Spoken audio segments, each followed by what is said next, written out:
Lord, the reality is so often we hurry through our days. We don't take the time to really sit with your word.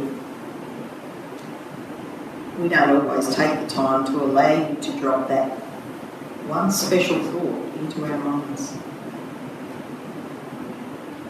Today, though, today is a day where we've chosen to do that. Where we've put aside other things we could have been doing this morning.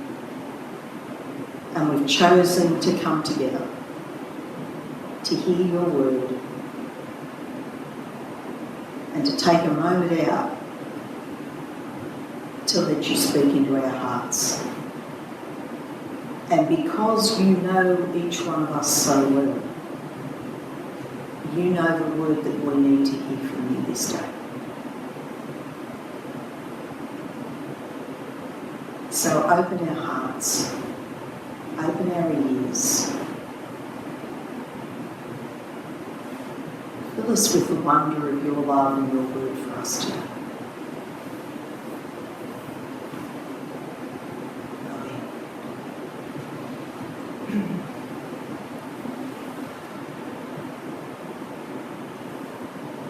There's some interesting parallels that you can draw, I think, between those two readings from the Bible this morning. Those early words of Jeremiah's, as God calls him and he says, "But I'm only," and I guess we can all relate to that because there are times in each of our lives where we would say, "But I'm only." What is the "but I'm only" in your life right now? Sometimes it might be, "But I'm only a mum," or "But I'm only a dad," "But I'm only a grandparent and I don't have any say in the family. I need to keep quiet and not say things that are going to upset the apple cart in the family." Does that sound familiar? I think it does for a lot of people. But I'm only. What is that for you today? But I'm not that important. But my voice doesn't count. But I can't speak as well as someone else. But I can't remember where that verse is in the Bible. And so if I try to talk to someone, well, I can't do it as well as someone else.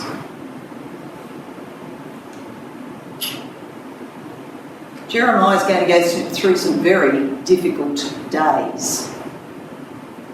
One thing that happens when God appoints you as a prophet, quite often you end up dead. And if not, you often wish you were, I think, because the things that happen along the way are so difficult to bear. So Jeremiah has a very difficult journey ahead of him, and at that point he says to God, "But I'm only a boy, I don't know what to say."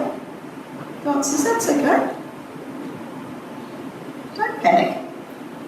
I know what it is that you need to say. And if you're prepared to take my hand, I'll tell you what it is that you need to say." Perhaps for us this morning, that's our message. That whatever those things are that we would put in place and say, "But I'm only this or that. But I'm limited by this, or I can't do that," or perhaps that's actually one of those places where God wants to say, "I know all that. But if you're prepared to put your hand in mine, I have the words that I need to speak through you and through your life and through those things that you would say, but I'm only." So we have Jeremiah as the young man, and we have the advantage of seeing what's ahead for him. He, at that point, didn't. But God has a plan for his life. And then we look over into the Gospels and we find this account of Jesus in the synagogue. And the commentators remind us that this is the last time that we see one of those incidents in the synagogue. Jesus comes and he speaks to this woman that he sees along the way. This woman's need was obvious. It wasn't hard to see that she had problems and she needed help. Everyone could see that. And for the church of the day, it was quite clear exactly where that problem lay with her. Obviously, if she was suffering with these physical limitations, then that was down to her. She'd obviously done something wrong. She'd sinned. She was being disobedient. They had a very clear, nice black and white line about how things happened. We, of course, would never say that, would we? Or would we? And even if we didn't actually say it out loud of someone else, sometimes we let that kind of thinking rest in our hearts. I know a lady who, almost 12 months ago, lost her youngest son in a car accident. Years ago, she lost a baby 13 hours old. In between those two events,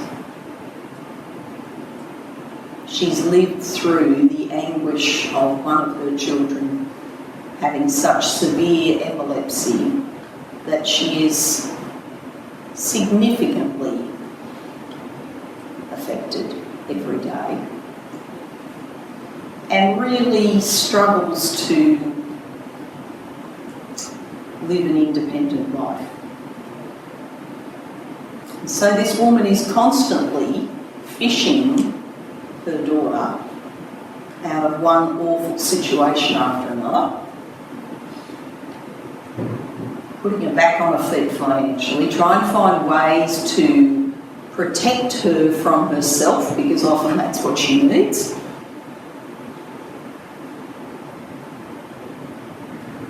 They've had cancer in the family, and I'm not even going to mention the stuff that happened before any of that. And this lady says to me, "Did I do something that bad? Really? Is there something so bad in me that all of these things could happen?" And although we would say, no, that's not the kind of theology that we know today, we don't look at things and say, well, you sinned and therefore that bad thing has happened. That's not true. And yet, along with that lady, sometimes in the darkness, there's that little voice in our own minds that says, but why? Is there something there that I've missed? Did I make some dreadful mistake? So for this woman, as she came to the synagogue, she faced that condemnation from all the people around her. That what had happened was actually her fault. That she could have done something to change it, and she hasn't. 18 years is a long time.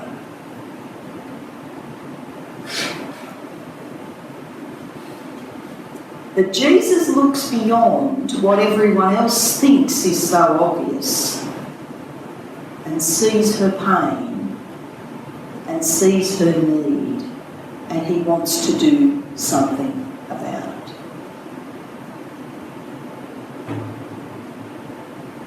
I wonder what the things are in our lives this morning that stop us from standing up straight. The scriptures say that physically she was bent over and totally unable to stand, to straighten up. What are the things that keep us bent over? Sometimes that's physical. Sometimes there are things that keep us bent over and much more significant ways too, aren't there?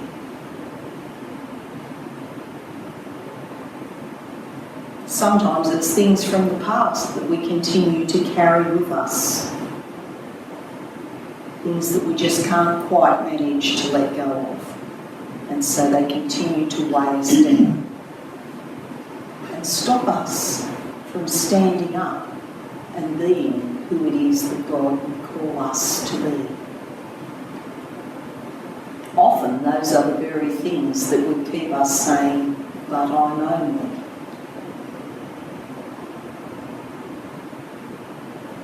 What is it that stops us from seeing clearly into tomorrow? Is it because we're being distracted by other things? Is it because we haven't taken the time to put our hand into God's and let Him show us what it is that He wants to show us?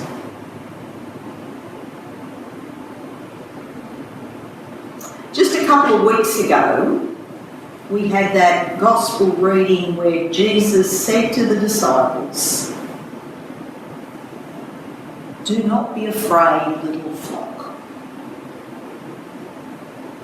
So often in the scriptures, we find those words, do not be afraid. Do not be afraid. Someone said to me once that the Bible says 365 times, do not be afraid, one for each day of the year. I think that actually says something about how well God knows us and about our capacity for being afraid of things, doesn't it? There are things that happen in our lives that make it difficult. And as time goes on and we face the difficulties of ageing, there are new fears. Things that weren't so concerning once upon a time loom much larger as we find ourselves limited physically by so many other things. And yet whatever it is that would weigh us down, that would keep us looking down instead of lifting our eyes to see what God has ahead for us, whatever those things are that would keep us saying, but I know Him, God is there. There's not one moment of that He's not in the middle of. And more than that, He understands that many of those things leave us afraid and leave us uncertain, not sure what we should do, what we should say, how we should speak out. Our fears can keep us tied, can stop us from seeing the possibilities, can stop us from looking forward to see what God has in store. The synagogue leaders had their own agenda that morning. They had their own idea of how things should be done. They had their own red book of worship, and that was all there was to it. Thank you very much. And when Jesus wanted to step outside those bounds, they were left angry. They weren't prepared to understand why. They just wanted things left the way they should be. Maybe synagogue leaders haven't changed very much over some centuries. Actually, maybe we haven't changed very much over some centuries. Because there's plenty of times when I want things just left as I like it. Thank you very much too. They were limited. They couldn't see beyond how they thought things should be. But God's kingdom doesn't always come that way. In fact, God often brings His kingdom in unexpected ways, through people we don't expect, through actions we don't expect. And so Jesus steps in and says, if it was a cow, you'd untie the strings and let it go. This woman's been suffering for 18 years. you see how important it is that we do that for her too. Perhaps this morning he would say to you and I, you've been letting those things tie you down for such a long, long time. If it was an animal, you'd let it go. Won't you let me untie the things that are keeping you bound so that you can stand up, so that you can see,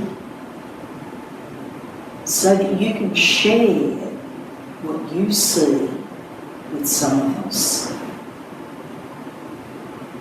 so that you can help to untie the things that are keeping them tied down to.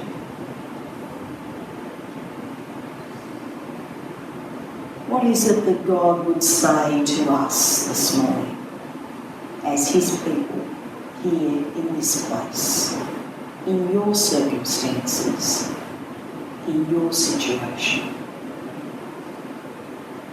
What would Jesus' word be for you this day?